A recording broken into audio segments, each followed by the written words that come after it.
তো আজকে 14ই আগস্ট, কাল হচ্ছে 15ই আগস্ট, স্বাধীনতা দিবস। সত্যি কি আমরা স্বাধীন হয়েছি? আমিও একটা মেয়ের মা, আমার পাশেও ঘর সবাই বলছো না যে মা লক্ষ্মী না বানিয়ে মা কালী বানাও। সবাই কি মা কালী হতে পারে? সবাই মা কালী হতে পারে না। আজকে ওই মেয়েটার কি দোষ ছিল বলো তো? আজকে সবাই হচ্ছে কি বলে রাত 11টায় জাস্টিসে নামবে আর কি, জাস্টিস পাওয়ার জন্য। আচ্ছা, তো আমিও চাই আমার মেয়েও যাবে। তো এটা গুড মর্নিং সবাইকে, কাকিমা লাইফস্টাইলে আরও একবার সবাইকে স্বাগত। আজকে হচ্ছে মঙ্গলবার, না আজকে মঙ্গলবার না, সরি বুধবার। এখন সকাল 7টা বাজে। ঘুম থেকে উঠে জাস্ট বিছানা গুছিয়ে তোমাদের সঙ্গে ব্লগটা স্টার্ট করেছি। এখন আমার কিছুই হয়নি, ঘর ঝাড় দেওয়া বাকি, ঘর পর কিছুই ঝাড় দেওয়া হয়নি। এক বালতি কাঁচা ভেজানো আছে, দেখলে ঘর পর কিছুই ঝাড় দেওয়া হয়নি। এক বালতি কাঁচা ভেজানো আছে, ওটা কাচবো। তারপরে হচ্ছে কাচবো, স্নান করবো, জামা কাপড় মেলবো ছাদে, তারপরে দোকানে যাবো। তো চলো আজকে এখন থেকে ভিডিওটা আমি স্টার্ট করছি। সবাই সঙ্গে থাকো, দেখতে থাকো সারাদিন কী কী করি। ও বোতলগুলো খালি ভরেছি, আর বাইরেটাতে কেমন ক্যামেরায় আসছে না, আমার অত ভালো ক্যামেরা না। তো ঠিক আছে, চলো সারাদিন সঙ্গে থাকো, দেখতে থাকো কী কী করি। আর জল খাবো, তাই এখানে গরম জল বসিয়ে দিয়েছি। আর আমি একটুখানি লেবু এই যে কেটে নিয়েছি, দিয়ে দিয়েছি। লেবু দিয়ে রোজই সকালবেলা গরম জল খাই আমি। চলো, তো হয়ে গেছে, উষ্ণ গরম জল খাই খুব।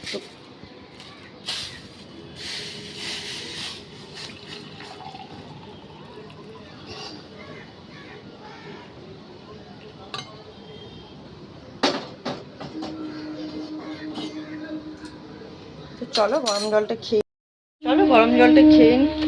তারপরে এই পেঁপে কেটে রাখবো, ওটাও খাবো। তো এখন না, সকালবেলায় গরম জলটাই আগে খাই।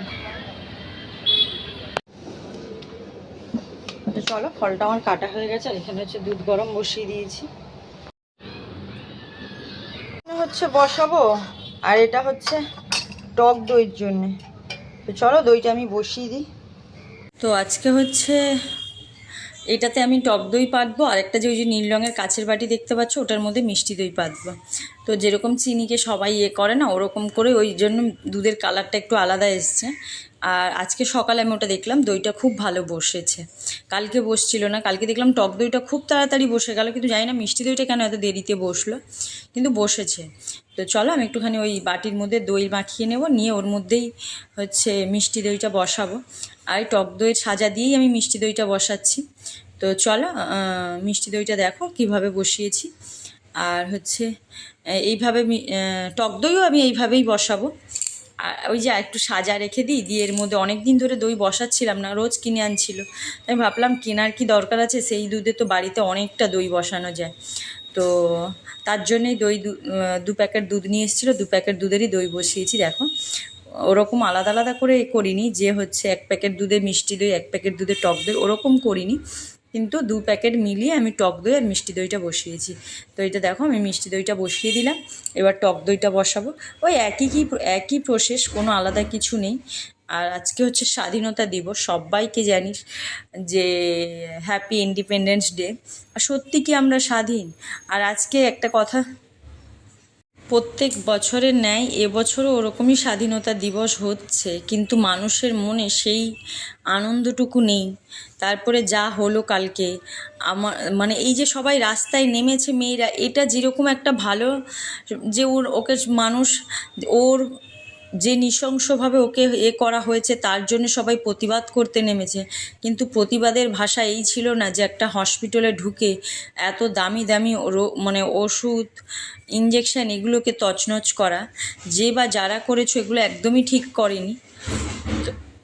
তোমরা ওই জিপসির আওয়াজ পাচ্ছ, কারণ আমাদের পাশেই ক্লাব আছে, ওই ক্লাবেই জিপসি শেখানো হয়। আর ওখানেই প্রত্যেক বছর হচ্ছে পতাকা তোলার আগে, তারপরে হচ্ছে এই সব দিনেই জিপসি বাজায়, শুনতে পাচ্ছ তোমরা। আর হচ্ছে আমাদের ছোটোবেলাটা কেটেছে যে আজকের দিনে আমরা সকালবেলা ইউনিফর্ম পরে স্কুলে যেতাম, স্কুল থেকে নিয়ে যাওয়া হতো আরেক স্কুলে, ওখান থেকে দলবদ্ধ হয়ে সবাই মিলে যেটা হয়। হ্যাঁ, রোড শো করতাম। আর আমার বাবার বাড়ির সামনেও একটা ক্লাব আছে, ওই ক্লাব থেকেও করা হতো। তো ছোটোবেলায় না যেই পার্টি পলিটিক্স এগুলো কিছু বুঝতাম না, জানতাম না, দেখতামও না। যত দিন যাচ্ছে তত দেখছি সব কিছুর মধ্যে ইনভলভ হয়ে পড়ছে এইসব জিনিসগুলো, যেগুলো একদমই ঠিক না। তো চলো ছাড়ো, বাদ দাও, এগুলো তো চলতেই থাকবে মানুষের। আর আমার দেখো বাসন মাজা বাকি ছিল, মানে ওই দুধ টুধ গরম করলাম, তো ওর যে বাসনগুলো পড়েছে ওগুলো মেজে নিলাম। আর ওটা আমার চায়ের বাটি, দেখেছো তো ওরকম কালো হয়ে গেছে। কেউ কিছু কিন্তু দেখে খারাপ ভেবো না, পরিষ্কার বাটি। খালি ওই আজকে চিনিটা দিয়ে আমি মানে ক্যারামেল বানাতে গিয়ে এরকম অবস্থা হয়ে গেছে। তো কি আর করা যাবে, চলো বাসন মেজে নিয়ে আমি স্নান করে দোকানে যাব একবার ভাবলাম, তারপরে ভাবছি শরীরটাও দিচ্ছে না, যাব না থাক, এরকম একটা ব্যাপার। আর দেখো আমি বাসন আমার মাজা হয়ে গেছে। সবাইকে বলতে পারো এটা আমার একটা প্রতিভা, কারণ আমিও একটা মেয়ে, আমিও একটা মা, আমিও একটা মেয়ে, আমার বাড়িতেও একটা মেয়ে আছে। আমার মনে হয় প্রত্যেকে আমরা মা লক্ষ্মীর জন্ম দিয়েছি, তো সবাই তো কালী হয়ে উঠতে পারে না। তো ট্রেনের আওয়াজ, এই যে সবাই আজকে অনেকেই পোস্ট করছো যে মা লক্ষ্মী হয়ে লাভ নেই, মা কালী হও নিজেকে বাঁচানোর জন্য। কথাটা সত্যি হলেও সবাই তো মা কালী হয়ে উঠতে পারে না। সবার থাকে প্রতিবাদ করার সাহস থাকে না, সবার থাকে মা কালীর মতো রূপ ধরার থাকে না। যারা মা লক্ষ্মী তারা কি তাহলে বাঁচবে না? তাদের কি তাহলে পৃথিবীতে থাকার মতো কোনো অধিকার নেই? কি দোষ ছিল ওই মেয়েটার? কেন চলে যেতে হলো ওকে? কিছু পুরুষের কাছে ওকে হার মানতে হয়েছে, কারণ ও একটা মেয়ে বলে। কেন করবে? ও তো এসেছিল মানুষের সেবা করতে, আজকে ওকেই পৃথিবী থেকে চলে যেতে হলো। বলতে পারো ওর মা বাবাকে তোমরা কি বলে সান্ত্বনা দেবে? সবাইকেই আমি বলছি, কি বলে সান্ত্বনা দেবে? সান্ত্বনা দেওয়ার ভাষা নেই, কারণ সে কত স্বপ্ন নিয়ে মেয়েটাকে পাঠিয়েছিল, ছোটোর থেকে কত কষ্ট করে বড় করেছে। প্রত্যেকটা মা বাবাই কষ্ট করে ছেলে মেয়েকে বড় করে, সবাই ডাক্তার হতে পারে না। আজ ও নিজের ইচ্ছা, নিজের প্রচেষ্টায়, নিজের সাহসিকতার যাই নিয়ে বলো ডাক্তারি হতে এসেছিল, শেষ নিঃশ্বাস অবধি ও লড়াই করে গেছে, পারেনি, কি করলো? কিন্তু সত্যি কথা বলতে তোমরা যদি ভাবো যে নারী মানেই সে ভোগের জিনিস, খুব ভুল। যারা এই কাজটা করেছো তারাও কোনো মায়ের পেটে জন্ম নিয়েছো, তোমরাও কোনো নারীর গর্ভে জন্ম হয়েছো, তোমাদেরকে কোনো পুরুষ জন্ম দেয়নি। আজকে কোনো পুরুষ জাতি বলে আমি বলবো না, কারণ যারা করেছে তারা পুরুষ নয়, তারা কাপুরুষ, পুরুষ নামে দেখতে ছিল। কারণ কোনো পুরুষ এরকম ঘটনা ঘটাবে না, কারণ ওই মেয়েটার বাবাও পুরুষ। প্রত্যেকের বাড়িতে বাবা মা ভাই বোন, বাবা স্বামী, কারোর ভালোবাসার মানুষ সবাই পুরুষ হয়ে থাকে। আমার বাড়িতেও আছে আমার বাবা, আমিও একটা ছেলের জন্ম দিয়েছি, সেও পুরুষ। আমার মনে হয় যারা এই কাজগুলো ঘটিয়েছো তোমাদের বাড়িতে গিয়ে, তোমরা এই দোষটা স্বীকার করো তো মায়ের কাছে। মা বলবে কি জানো তো, যে তুই এই মুখ দেখাচ্ছিস কেন? কে বলতে পারে না, কিন্তু কখন বলে? যখন দেখে আমার ছেলেটা সত্যি সে মানুষ হয়নি, যে মুখ দেখাস না। আমার স্নান হয়ে গেছে। উফ বাবা, প্রচণ্ড গরম, আজকে আর দোকানে যেতে পারিনি, কারণ এই জল নিয়ে একটু প্রবলেম হচ্ছিল। তাই তো এখন নিচে যাবো একটুখানি বাজার হাট করতে, তাই এই কুর্তিটা পরেছি। তো চলো যাই। খারাপ, তোমাদের দিদিভাই এই বিছানা থেকে উঠলো, আমার শরীরটা ভালো লাগছে না, তার জন্য দোকানেও যাইনি। আর দেখতে চলো আজ খাবার কি ঝগড়া কর না। আর আজকে পাপাই নিজেদের ম্যাগি বানাচ্ছে, দেখো একবার। ম্যাগি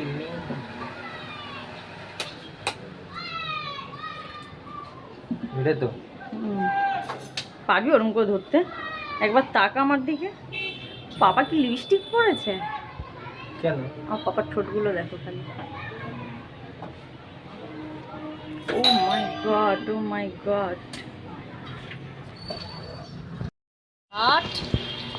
তোর দিদির আজকে কি কপাল, তার ভাই তাকে ম্যাগি বানিয়ে খাওয়াচ্ছে। পাবে না এরম ভাই কখনো। হ্যাঁ তাই তো। আর দেখো আমি তো ডাল ভাত করবো, আমি ডালটা এইভাবেই সম্বার দিই।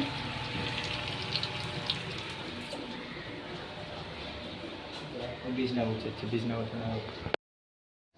এই দেখো দুজনের ব্রেকফাস্ট এখন হচ্ছে, আর আমি এইভাবেই ডালটা করি।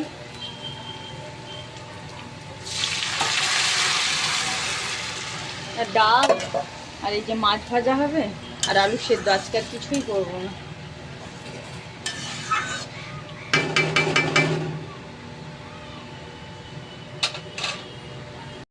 খাচ্ছে, যত বারণ করি কথাই আর শোনে না ওরা। এরকম ঘ্যাট বানিয়েছে। এই যে তোর ভাই আধা ঘন্টা ধরে বানাচ্ছিল, ঘ্যাট ম্যাচা খাচ্ছিস কেন? এখন খাবেটা কি? খাবো না। দেখ আমি সত্যি করে আমার পুরো একদম সিদ্ধ করে একদম পুরো ইয়ে করে ফেলেছে। নিজে যখন করবে আমি তো পুরো ঝুরঝুরে রাখি। বলো মাসি তুমি? জিরো জিরো কত সুন্দর হয়েছে ওটা ব্যাস। আর জিরো জিরো আচ্ছা আচ্ছা, তেল ওয়েল দিয়ে করবে। আমি তোকে ম্যাগিটা বানিয়ে দিয়েছি, এটা তোর কত ভাগ্য, তুই ভালোভাবে খা। আর হচ্ছে এটাই ওর ভাইয়ের বক্তব্যটা, মেন বক্তব্য যেটা। আর মামপুর তো ওরকম ম্যাগি পছন্দই না। শরীরটাও ভালো লাগছে না আজকে। বেলা রান্নার পর আর হচ্ছে কোনো ভিডিওই দেয়া হয়নি তোমাদের সঙ্গে, আর কথাই বলতে পারিনি, কারণ হচ্ছে ঘুমিয়ে পড়েছিল। আর এই ঘুম থেকে উঠে কিছুক্ষণ হলো ঘরে বিকেলবেলা যা যা কাজ থাকে বোতলগুলো ভরলাম, বাসন মাজলাম। তো চলো দেখি দইটা এখন বসেছে কিনা, তোমাদেরও দেখাবো। চলো, টক দইটা একদম বসে গেছে, আর এইটা হালকা হালকা বসেছে। মিষ্টি দই ওটা, গন্ধ বেরোচ্ছে কেমন? হ্যাঁ টক দই দিয়ে বাঁচিয়েছি। তো চলো এগুলোকে এখন ফ্রিজে ঢুকিয়ে রেখে দিই, তাহলে আরো টাইট হয়ে যাবে একদম।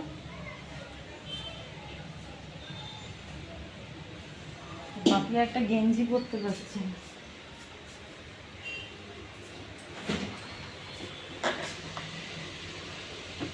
থাক এটা, আর ওটা আরেকটু বাইরে থাকুক, তারপরে বসাচ্ছি। আর ওদিকে তোমাদের কাকু চা বসিয়েছে। চাটা তুমি একটা গেঞ্জি করতে পারছি না? হ্যাঁ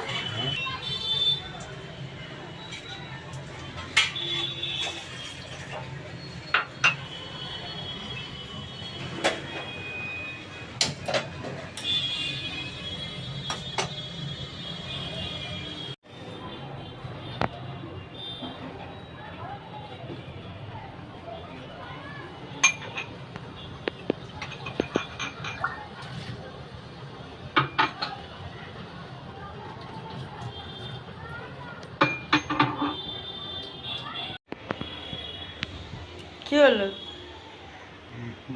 বসো চা খাবো তো। খেয়ে নি, তারপরে দেখি রাত্রেবেলা কি করি। আলু সেদ্ধ আছে, ডাল আছে, ওরা খালি মাছ ভাজা আর ডাল দিয়ে খেয়েছে। আর এই যে চপ নিয়ে এসেছিলো আলুর চপ, ওই দিয়ে খেয়েছে। আমি খালি ডাল আর হচ্ছে পেঁপে সেদ্ধ দিয়েই খেয়েছি। তো চলো এখন চাটা খেয়ে নি, তারপরে কথা হচ্ছে। চোখের জল ভাসিয়া যায় বুকের ভিতরে। কেন্দে দিয়েছে। তো কাকু কি করেছে? কেন্দে দিয়েছে। কিসের জন্য কেঁদেছে? দুধে 4 গুটিতে হেঁটেছে আমাদের কাছে। এই দেখ আমার চোখের জলটা কিরকম বয়ে পড়ছে, দেখ চোখের জল ভাসিয়া যায়। কপালে না কিসে একটা হুজুর বলেছিল না, কিন্তু এটাতে আমি বলবো চোখের জল ভাসিয়া যায় বুকেতে তোমার বাপি। দেখো কিরকম কাঁদছে, দেখো খালি এরকম কাঁদছিলে, হেরে গেছে বলে। পয়সাটা আর বের করো, কাঁদলে পয়সা পয়সা ছাড় নেই। ও তুই ওটা কি ভেবেছিস, কিসের জন্য ওটা খুলছিস? খাওয়ার না কিন্তু ওটা। তো চলো আমাদের খাওয়া দাওয়া সবার হয়ে গেছে, আর এখন অনেক রাত্রি হয়েছে। আজকে ভিডিও করার মতো কোনো ইচ্ছা ছিল না, তাও করতে হয়েছে। তো চলো সবাইকে বলছি স্বাধীনতা দিবস খুব ভালোভাবে উদযাপন করো। আর তোমাদের সামনে একটা ভালো নতুন ভিডিও আসছে, তার জন্য আশা করে বসে থাকো। আর একজন দেখো ফোনের আশায় ওখানে বসে রয়েছে। এই ছেলের পড়াশোনা কিচ্ছু নেই, আর থাকবে না, আর থাকবে না। ভিডিওতে মানুষে দেখতে পাবে যে ওকে চোখ মুখটার ভাবটা দেখো খালি একবার। তো চলো সবাইকে আজকে বলছি ভিডিওটা আমি আজকে এখানেই শেষ করছি। সবাই সুস্থ থেকো, ভালো থেকো, সাবধানে থেকো। আর ওই যে একটা কথা, আজকাল লক্ষ্মী বলে নাকি সবাই তো লক্ষ্মী হতে পারে না। তো চলো আজকে ভিডিওটা এখানেই শেষ করছি। সবাই সুস্থ থেকো, ভালো থেকো, সাবধানে থেকো। দেখা হচ্ছে খুব শীঘ্রই নেক্সট একটা ব্লগে। এবং তোমরা সবাই এই ভিডিওটা পুরোটা দেখবে।